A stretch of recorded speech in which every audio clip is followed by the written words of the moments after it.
You say you want to take full control of your life, but control doesn't start when everything is perfect. It starts the moment you stop making excuses and start owning everything. I'm talking about a mindset shift so powerful that you no longer blame your past, your situation, your family, your environment, or the people around you. Because as long as you keep pointing fingers, you're giving away your power. The truth is simple but uncomfortable. If it's always someone else's fault, then you'll always be waiting on someone else to fix it.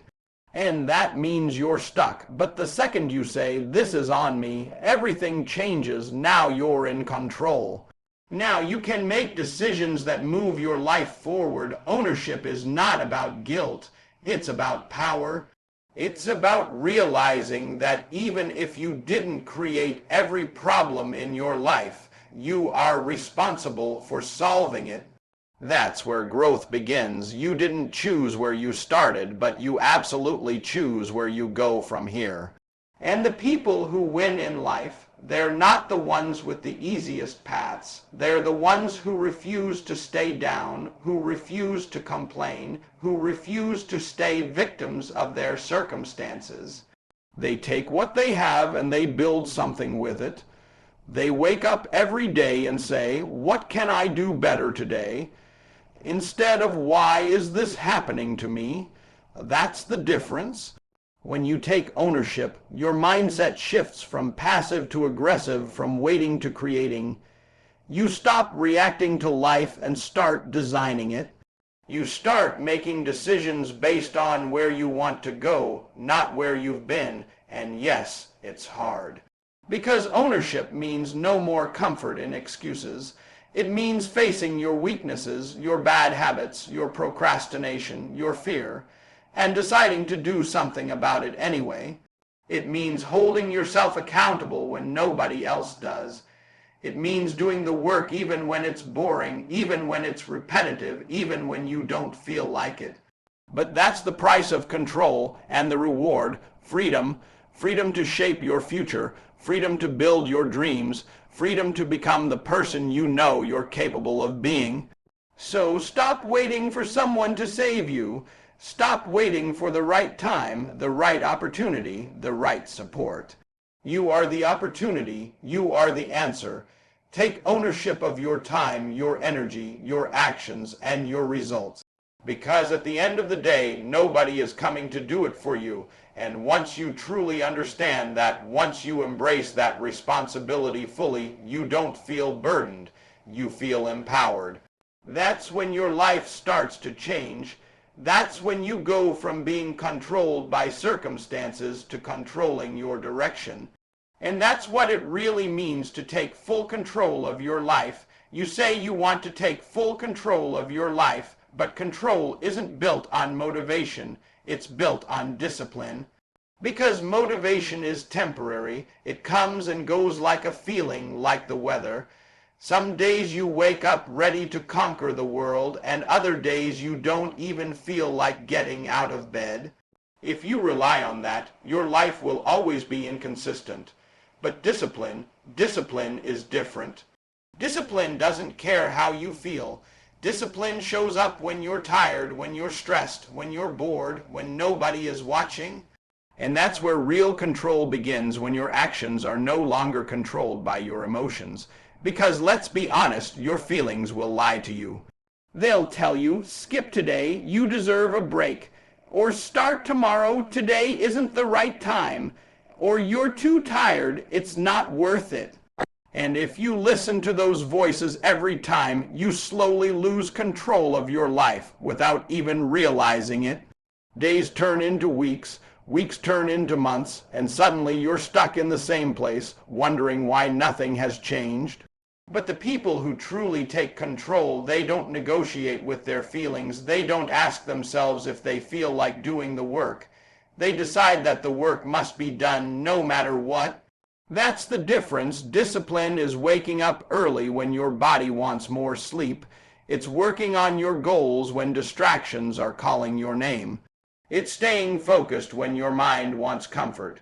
It's doing what needs to be done, even when it's uncomfortable, even when it's boring, even when it feels like nothing is paying off. Because control is not about doing things when it's easy, it's about doing them especially when it's hard. That's how habits are built. That's how consistency is created. And consistency is what transforms your life. Not one big effort, not one perfect day, but small, disciplined actions repeated over and over again. You don't need to be perfect. You just need to be consistent. And consistency only comes from discipline. When you build that discipline, something powerful happens. You stop depending on outside forces. You don't need someone to push you. You don't need inspiration. You don't need the perfect environment. You become self-driven. You become unstoppable because now your life is no longer controlled by circumstances or emotions. It's controlled by your standards and your habits. And that's real power. So if you want to take control of your life, stop waiting until you feel ready. You're not always going to feel ready. Stop waiting until it feels right. It's not always going to feel right. Start building discipline right now. Start small if you have to, but stay consistent. Show up every single day and do what you said you were going to do. No excuses, no delays, because every time you follow through, you're proving to yourself that you're in control. And every time you don't, you're giving that control away. At the end of the day, it's not about how you feel. It's about what you do. And if you can master that, if you can act regardless of your emotions, then you won't just live life, you'll lead it. You say you want full control of your life, but control doesn't come from wishing. It comes from setting standards and refusing to live below them. Most people walk around with dreams in their heads, but low standards in their habits. And then they wonder why nothing changes. You don't get what you want in life, you get what you tolerate. If you tolerate procrastination, you'll get delay. If you tolerate distractions, you'll get inconsistency. If you tolerate mediocrity, you'll get average results.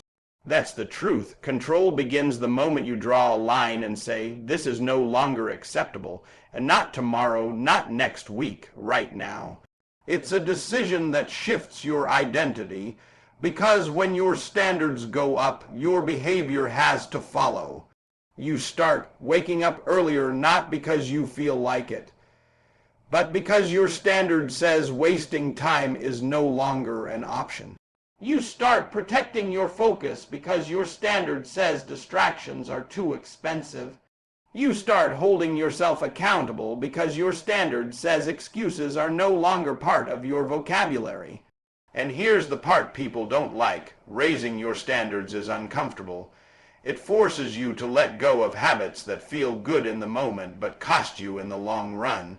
It forces you to outgrow environments, routines, and sometimes even people who don't align with the life you're trying to build. But that discomfort is the price of growth. You can't stay the same and expect your life to change. It doesn't work like that. High standards demand discipline, consistency, and self-respect. They demand that you show up differently, think differently, and act differently, even when nobody is watching. And the moment you start living by those standards, something powerful happens. You start respecting yourself more.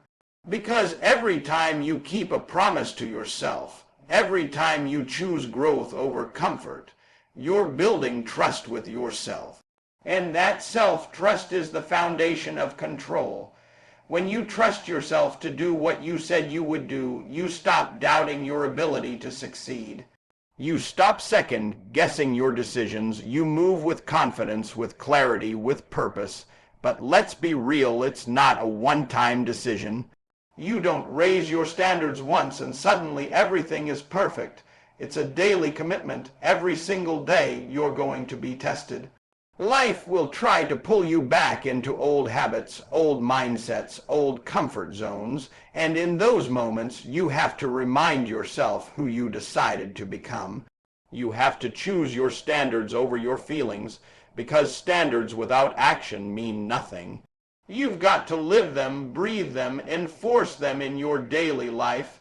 That's how you take control. Not by hoping things get better, but by demanding better from yourself every single day. So stop negotiating with your potential. Stop settling for less than what you're capable of. Raise your standards so high that your old life can't fit into your new mindset anymore. Because when you truly commit to that level of expectation, your life has no choice but to rise with it. You say you want full control of your life, but control is not built in your head. It's built through relentless execution. You can think big, talk big, dream big all day, but if your actions don't match your vision, nothing changes. Ideas are everywhere, plans are everywhere, motivation is everywhere, but execution, that's rare, that's where separation happens. That's where control is either claimed or lost. Because at the end of the day, your life is not a reflection of what you intend to do. It's a reflection of what you actually do consistently over time. And here's the hard truth. Most people don't lack knowledge, they lack action. They know what they need to do, but they delay it, they overthink it. They wait for the perfect moment that never comes. And while they're waiting, life keeps moving, opportunities pass, time disappears, potential stays unused. But when you decide to take control, you eliminate hesitation. You stop asking, what if, and start saying, let's go. You take imperfect action. You move even when you're unsure, because you understand that clarity comes from doing, not thinking. Execution is waking up and attacking your goals, not just talking about them. It's putting in the work when nobody is watching, when there's no applause, when there's no immediate reward. It's showing up on the days when you feel invisible, when progress feels slow, when results aren't obvious yet. That's where most people quit, but that's exactly where control is built. Because every time you push through that resistance, you're strengthening your discipline, your focus, your mindset. You're becoming someone who finishes what they start, and that identity shift changes everything. You go from being someone who wants success to someone who executes success. And execution doesn't mean you're perfect. It means you're consistent. It means you keep moving forward, even if it's messy, even if it's slow, even if it's uncomfortable. You adjust, you learn, you improve, but you don't stop, because stopping is the fastest way to lose control. Momentum is your power, and the only way to build momentum is through action, repeated daily. No breaks in commitment, no excuses, no waiting for ideal conditions. You create your own conditions through your work ethic, and over time, those small, consistent actions compound into results that look massive from the outside. But they're not magic, they're earned. That's what people don't see. They see the outcome, but they don't see the execution behind it. The early mornings, the late nights, the sacrifices, the discipline, it all adds up. So if you truly want to take control of your life, stop sitting on ideas. Stop planning without acting. Stop waiting for confidence before you start. Confidence comes after you begin, not before. Take action right now, however small it is. Build momentum, then protect it with everything you've got. Because once you become someone who executes relentlessly, who shows up no matter what, who refuses to quit when it gets hard, you don't just chase success anymore. You start to attract it, and that's when your life shifts. That's when you stop hoping for control and start living it every single day.